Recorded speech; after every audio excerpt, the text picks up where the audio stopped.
मासूमियत पे कुर्बान होने को जी करता है कि पंजाब में जो फतह है एक पार्टी की वो तो सही है, दूसरे सूबे में वो गलत है। नहीं, लेकिन देखिए बात नहीं, एक ये बात समझने की बात है, ये पॉलिटिक्स की बात पाकिस्तान है। की तारीख का गालबन पहला इलेक्शन है जहाँ कुछ बहुत ही जो हमारे मुदब्बर पॉलिटिशियंस हैं जी, जिनका बड़ा एहतराम है वो दे लॉस्ट।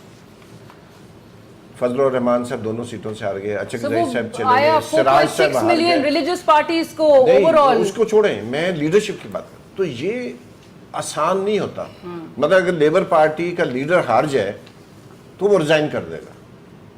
मसला ये है कि इनकी तो जो पूरे 18, 20, 30 साल से जो जिद्दोजहद है कि हमने अपने इलेक्शन जीतना है, दे लॉस्ट। अब मामला ये है कि सर तो वो साथ साथ ये भी तो कह रहे हैं कि हम उनको बता देना चाहते हैं कि आपके हाथ में कुछ नहीं है, नहीं, हमारे हाथ में। वो लेकिन जिनको देखिए, मैसेज जो देना चाह रहे रूल्स हैं हैं उसके मुताबिक मैं जिसका जिक्र भी अभी अम्मार थोड़ी देर पहले कर रहे थे कि मैं उस पर- फाफन की तरफ से नहीं कहना चाह रहा हूँ, लेकिन मैं अपनी तरफ से कह रहा हूँ कि I can take up this issue with फाफन कि हमें कोई भी लीडर डॉक्यूमेंट्स दें, we will fight their case. हम एक एक चीज इन्वेस्टिगेट करके we can establish the fact जहां गड़बड़ हुई है या नहीं हुई, इससे पहले कि वो उधर भी जाएं, क्योंकि असल में ऑफिशियल तो वो है।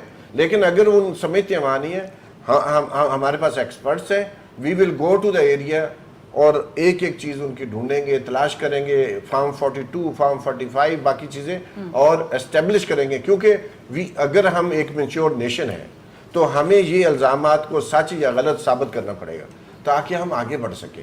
और हमें जो जुडिशल कमीशन बना था उसने बहुत सारी चीज़ें हाईलाइट की थी, अब कुछ चीज़ें दोबारा वही हुई हैं, तो इसलिए हमें और इलेक्टोरल रिफॉर्म्स की जरूरत है। Right, absolutely. बट वो जो वोटों की गिनती, दोबारा गिनती के हवाले से जो अपीलें मुस्तरद हुई, उनकी क्या बेसिस होता है और शराइत और दोबारा हो सकता है। आप ट्रिब्यूनल में जाएं, आप करें, अपील करें, देयर इज अ प्रोसेस, आप फॉलो करें इसको, क्योंकि वो भी एक